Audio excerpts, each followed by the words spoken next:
free your mind, and the rest will follow. Be colorblind. Don't be so shallow. Be free.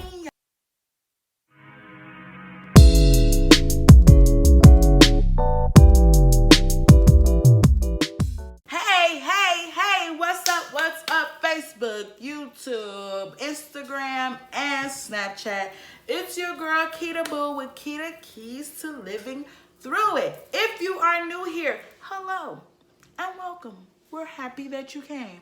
Go ahead and do this. Hit the like button, and hit the subscribe button. If you're a returning faithful follower, I need you to go ahead and hit the bell because I know you almost missed this video.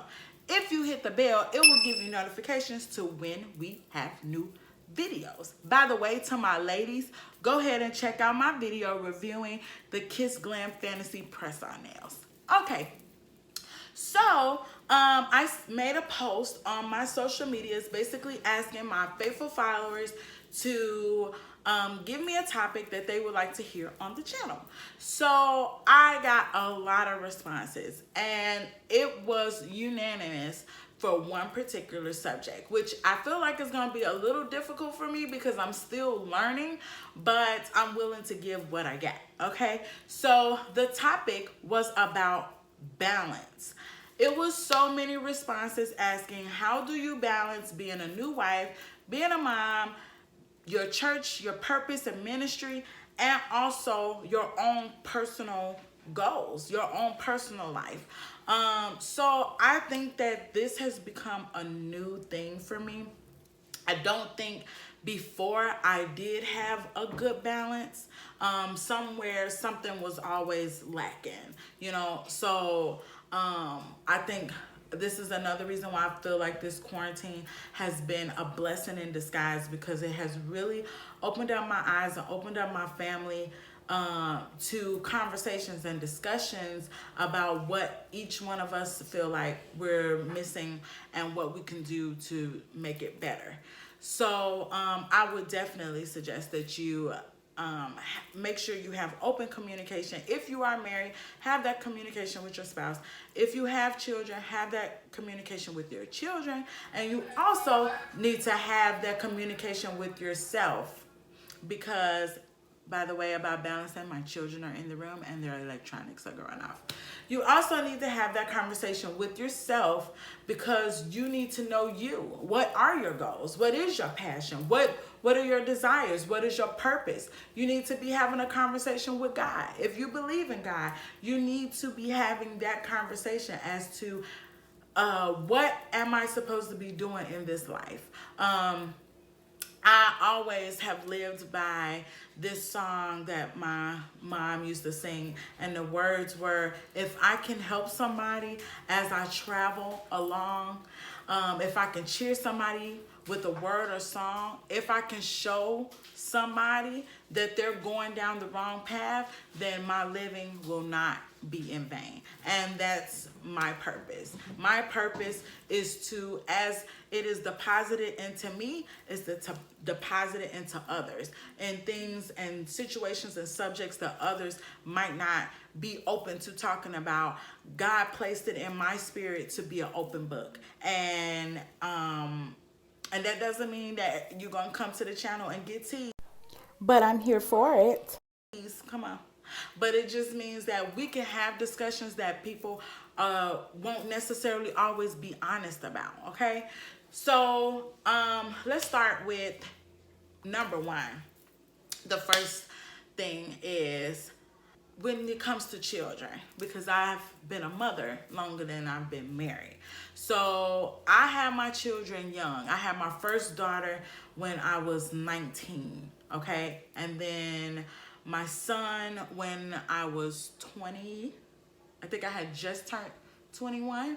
And then my third child, I had her at the age of 22 or 23. So they're literally steps. Right now, my oldest is 12. My son will be 11 in October. And my youngest girl is 9.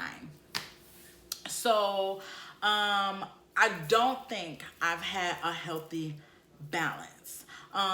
before this whole quarantine thing, which, like I said, is a blessing in disguise. So before, it was all about what I feel is being successful as a mother. So I felt like providing was being successful as a mother. I felt like there's no reason why you should feel neglected or not close to me or not bonding with me when you sleep in my bed or whatever the case may be. It took a while for me to realize that each child is, not for me to realize that each child is different, but for me to find out what it is that each child considers as quality attention or quality affection with their mother. So for example, if you have multiple children, you must know that each one of your children are very different. Okay. My oldest daughter is a loner. Okay, she does not have to be around a whole bunch of people. She does not have to be up under me. She's always been independent in that aspect. So for me to go to her and just drown her in hugs and kisses, she does not interpret that the same way as my youngest daughter does, who craves, the hugs and kisses and pick me up and all that. So her interpretation of you giving to me is ask me about my favorite shows or be interested in hearing about Jughead and Vampire Diaries and, press on nails and that kind of stuff. Just be here when I want to share with you. Be open to sharing, even if it's something that you don't understand. And I've realized that, and then that becomes how me and her work. So now I can give 100%. Well, she interprets what I give as the 100% because I found out what she needs in order to feel that way. So, and then my son, who likes to be up under me, he doesn't necessarily have to kiss me. That makes him all blushy and all that, but he likes to be up under his mama. He's always been very attached to me. Even when he was younger, I couldn't even go to the bathroom without him like crying and having temper tantrums. So I know that he likes that. So sometimes he likes for you to just come sit in the room and watch him play the game. Let him sit next to you while he plays his video games. And he interprets that as mommy, gave me what I needed today. I feel close to mommy because she did that. And then, like I said, with my youngest daughter, she likes affection and hugs and kisses and you my poop snooky whatever. So I think one of the issues that I was having before is that you're trying to give 100% of you in the way that you interpret what they need or require versus finding out what it is that they need, which makes it easier for you. It takes a burden off of you because you know what to give. Okay, so I kiss and hug all of them, but that's because that's the mommy in me wants to do that. But I also know if I really want to have a bonding moment with them or a quality time with them, then those things that I've learned about them is what I need to do, because you will drive yourself crazy, especially as a mom of multiple children. I don't even remember a time when I only had one kid. So as a mother of multiple children, you will drive yourself crazy trying to do A, B, C, D, E, F, G, H, I, and J when your child is telling you, hey,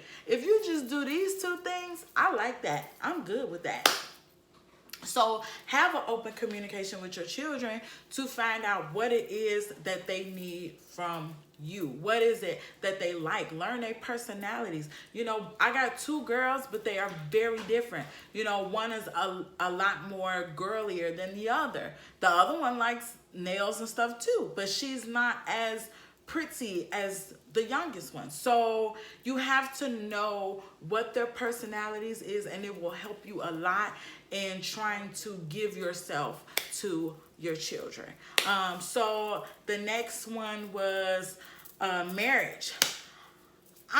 Listen, we will have been married 1 year come June 21st of this year. So yay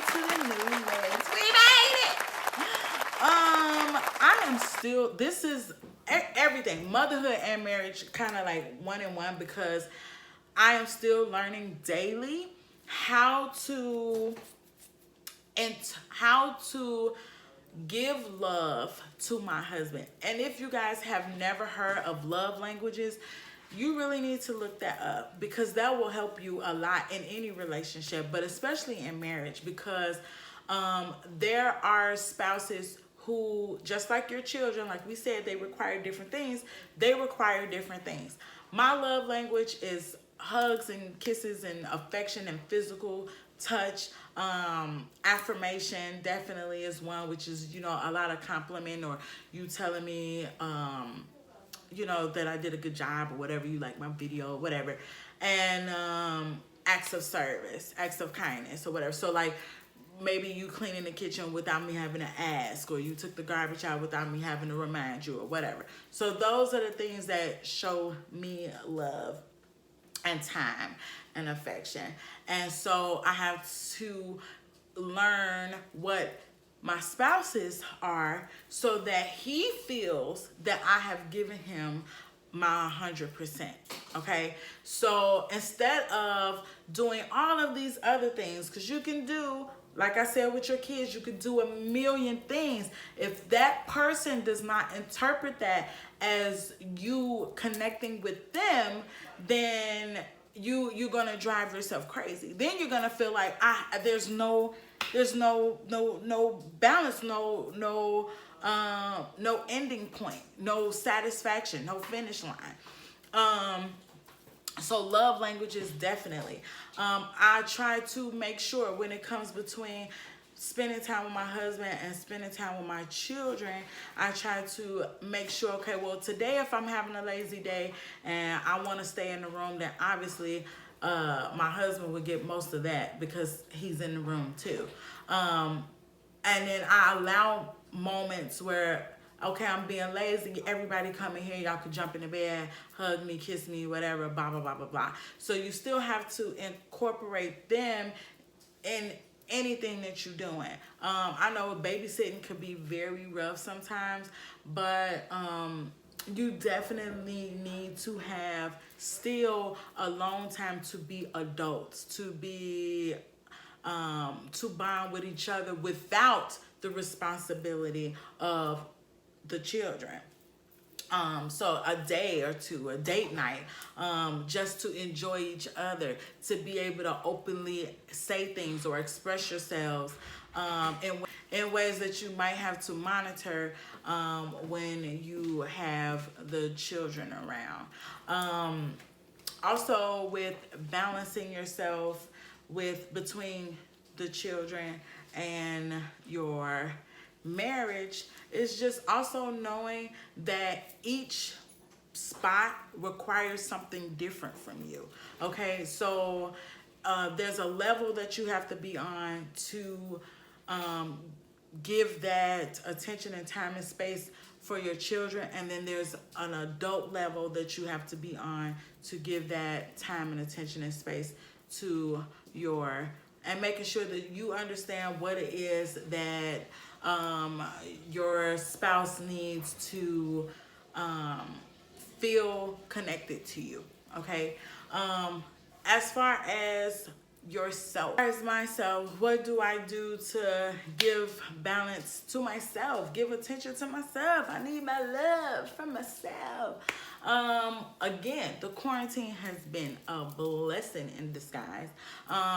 I really have had the opportunity to take time to figure out what it is that Keita wants. It's not always Keita as a mom, Keita as a wife. It has to be just Keita. It has to mean what is it that makes Keita happy? What does Keita like to do? What does Keita want to accomplish? Definitely the YouTube channel has been my thing that I wanted to do because it coincides with my church life as far as ministry and being a help to women and just empowerment. I take a long time. I don't have a lot of time to like write down stuff, but I'm always on my phone. So if something comes to my mind or a goal that I want to accomplish or whatever, I text it in my notes on my phone because it's just simple. You just text it.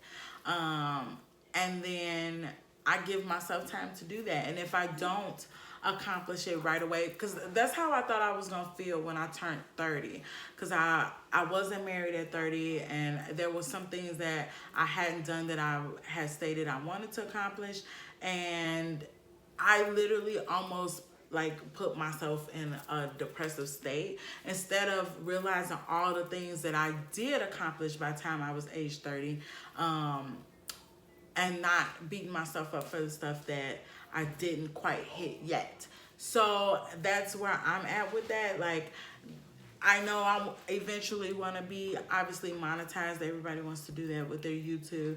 Yes, I want to do like motivational speaking, and I want to write a book eventually one day. I have a lot of dreams and aspirations, but I'm not going to put myself on a specific set locked time span, because I don't want the disappointment of not hitting that on that goal to knock me backwards.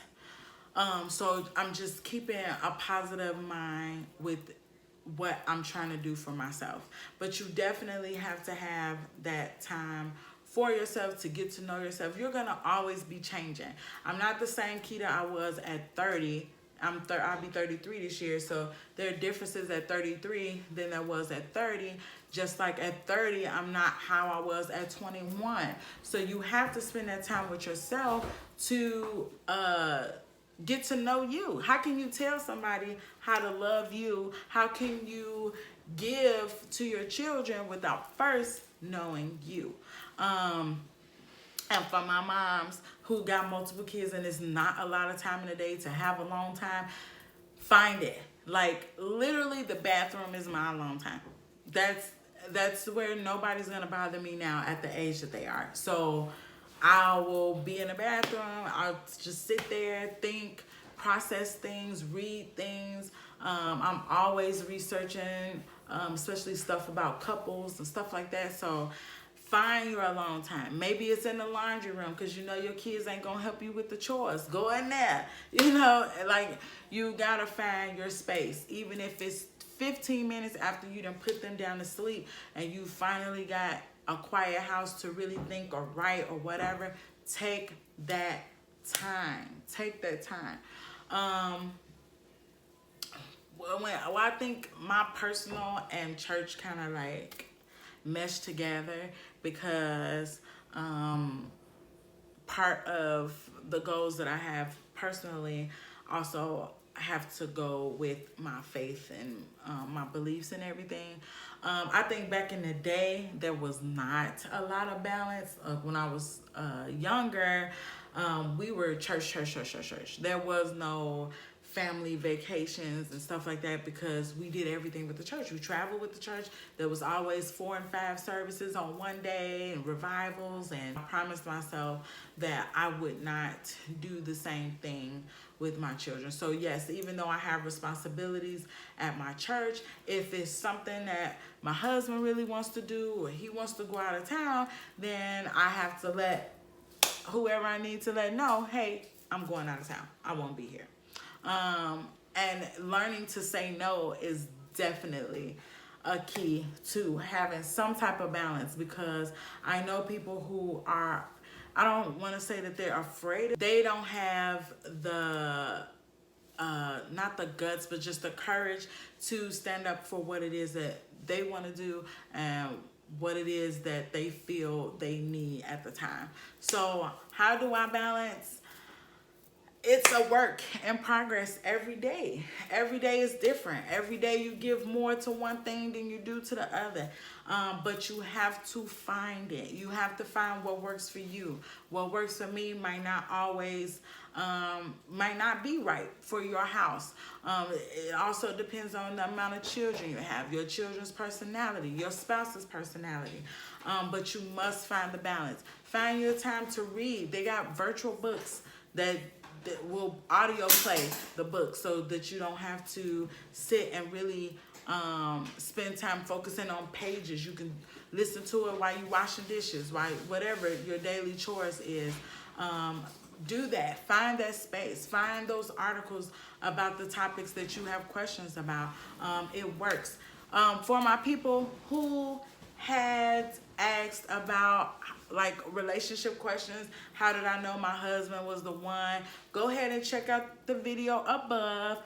It is an interview between me and my husband called Love After Trauma, which I appreciate you guys so much because that video is at 1,000 views, and that is so dope, y'all. Y'all is really doing the work. Also, I got another video coming up with a Herbalife update, so you don't want to miss that. If you're not sure what the Herbalife is, there's another video for you to check out entitled Fat or Nah, which is also at 2,400 and something views. Like, you guys are so dope. Thank you so much for following. Thank you so much for your support. Thank you so much for helping push a dream. I appreciate you guys. If you didn't in the beginning and you like the content, go ahead and subscribe and go ahead and comment below if you have any questions or anything that you would like to see in the future on the channel. Love you guys. Bye.